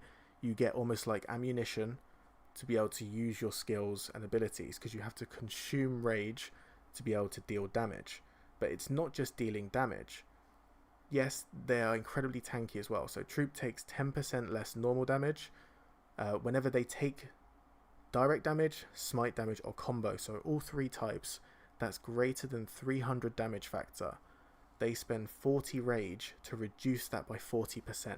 So if you're in a murder ball, this can be activated 6 times in a second. So let's say the enemy murder ball that's targeting your march launches all of their skills at the same time. All 6 of those will be reduced by 40%. But each troop can only trigger it once. But still, if you're out of position, this commander will likely be able to get out and not be completely shredded. Yeah, definitely he'll take a lot of damage, but 40% reduction is huge paired with the 20% health, not to mention other pairings. But his expertise is where he just gets a bit busted. So this is the third skill, Enhanced. When he's outside the city for 10 seconds, so similar to Huo, he won't gain this until he's been out of the city, so city hopping won't be as effective. This can trigger every 60 seconds. He gains the Eternal Emperor effect. Whenever the troop deals direct damage with the Iron Pierce Bronze, so whenever they are converting a basic attack into direct damage, this will proc. And think of it as a cycle. Your Iron Pierce Bronze converts your basic attack to direct damage. Whenever that happens, the Eternal Emperor effect takes 60% of that damage, obviously reduced per target, and converts it into AoE as a separate attack, right? So then we have that, and then whenever they do it, they spend 25 rage to drain 15 rage from the enemies, and that's per target. 15 rage every target that the AoE hits. And then it also does 250 damage and can proc multiple times per second, meaning this guy is dealing roughly 800 damage per second per target. Just him, not considering other pairings. Guys, is that accurate? Just double check with me. Sounds pretty accurate. Okay, cool. So I know I spoke a lot there, but hopefully that summarizes him. As Sak put it very nicely, infinite AoE if he gets rolling. Yes, the damage factor isn't as high, but when he's doing that much, that often, that's pretty busted, right? There's going to be plenty of videos from YouTubers and content creators talking about this commander, trying to understand him. Hopefully this helps. We did just brainstorm a lot in this chat, and thank you so much to Sak and to Maximus about helping to get this commander analyzed. Bark saying 1500 total. Where am I? Is it 1500 total? I know we spoke about this. Hang on, I'm just getting confused with my own maths. Yeah, 1500 sounds about right. Maybe it's 1400, maybe it's 1300. So wait, where am I getting 1600, 800 from? What am I missing when I'm saying 800? You're missing the expertise. That's procced by both the second and first skill. So all targets are once again being hit by the expertise. Oh, so like another instant of damage. Okay. Correct, at 250 damage factor. Which, as Sak has mentioned now several times, right, it, at least in the way the description is written, doesn't show that it's being reduced. So then all 6 of those targets, or up to 6 of those targets, are being hit by 250 damage factor from the expertise. Right, okay. Yeah, thank you for clarifying. And for those that want a visual output of this, this is what it will look like. We assume. This is based on what Lilith told us. We obviously don't have access to the commander in the game. But it's safe to say that this Archer commander could be unbelievable. Not guaranteed, because obviously we need to test it in game, but the potential is insane.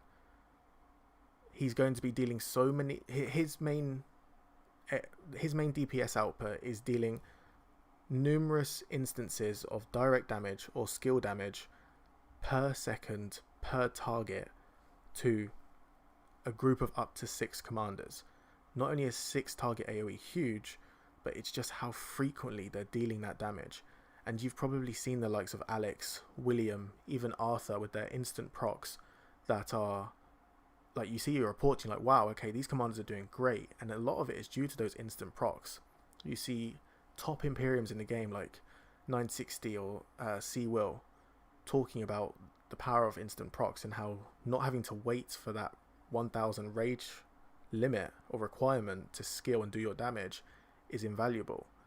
Well, this guy just completely eliminates that requirement. He's able to skill every 4 seconds if he's targeting a murder ball, and he's still doing all of that damage in the meantime. So he is very dependent on the Eternal Empire effect. But when he's got that going and he's rolling, yeah, man, mental. So yeah, I hope this is useful. Like I said numerous times, it's not 100% confirmed this guy will be busted, but it's likely that he will be. I'm sure there'll be plenty of maths going around giving proper numbers for figuring this out. But yeah, that's a summary of the new archers. Max, Zach, I don't know if there's anything else that you guys wanted to add. Nope, there's nothing from my side. I was just going to say that's a really good comment that someone just made. Where did it go? Crazed as an armament. Also sounds fun. More rage for this guy. It's just amazing. He needs rage. Consumes it like crazy. Oh god, yeah. Hang on, let's just go quickly look at Craze while we're Craze has mentioning a it. 2-second cooldown. So you get another 45 Yeah, rage in still. 2 seconds. Yeah, exactly. Whenever they do... Well, I mean... He's doing continuous direct damage, so every 2 seconds you're getting the craze buff again. Does that... Wait. How much... Hunter... Skip 5% skill damage whenever deals to a single target. The damage is Second increased part by of 10%. Hunter you can ignore. So it's, Craze is basically 35 rage every 2 seconds versus 5% skill damage. So Craze is better, right? Or not? For this guy, it might be.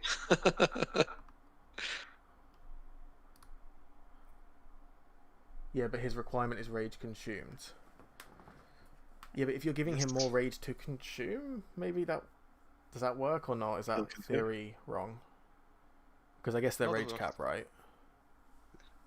I mean, in the end you are still limited by how much rage you can generate. With how often you can proc your skills. So yeah. it still works.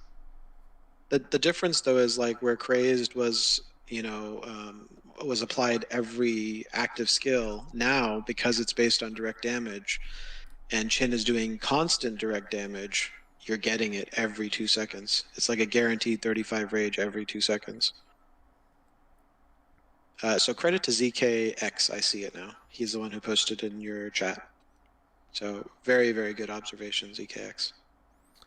Yeah, Basically, I mean... you can compare Craze to a Horn, since Horn is about 50 rage every 3 seconds. This is 35 every 2. Yep.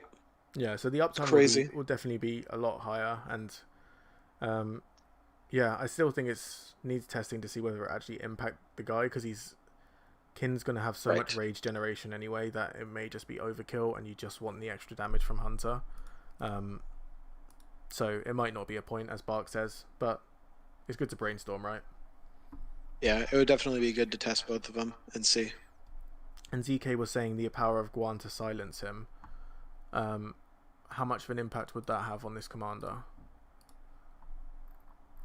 But he 3 doesn't care about seconds. silence. Yeah. I mean, it's rage consumed, so what should silence do about it? Oh my god, yeah. Because the Eternal Emperor effect, that lasts 10 seconds, right? Yes. So hang on. So even if Grant silences him right when his skill is about to run out or something, when he casts a skill again, his damage is not basically limited to 1 turn. It's spread out across the entire cycle. Yeah. Exactly. So Guan does not really delay that much. Like the Guan silence is good when it's preventing a nuke, right? Or delaying an active skill from your opponent so that you can get your active skill off before they do. But because Qin is constantly, like Zach said, the active skill is basically spread out across all of his basic attacks, it really just waters down the effect that the silence would have. Yeah. Yeah, it makes sense. Cool. Well, thank you guys again. Like, I really appreciate your insight. I know it's so late for you, Max, so thank you for staying up, and Zach No for worries. doing an early morning stream. but yeah, and chat, thank you so much for your contributions. I mean, like, you guys have come up with some incredible shouts and spots that we weren't able to Absolutely. see. The rage consumed one was a massive one. I think Zerarudo, you spotted that. Some great insights from you guys. So I love this conversation. Thank you so much for getting involved. I will make a separate video hopefully later today, just summarizing again both of these commanders, talking through basically how they're going to be in the game and a guess of how they're going to be. But yeah, appreciate you all. Thank you so much for checking into the stream, and don't forget to like the channel, like the video if you haven't already. Join the Discord, the link should be there, and also subscribe if you haven't already. Archers are back, we think. So your suffering is over, Archer guys. Welcome to the field meta. Much love. Thank you all. I'll catch you all later.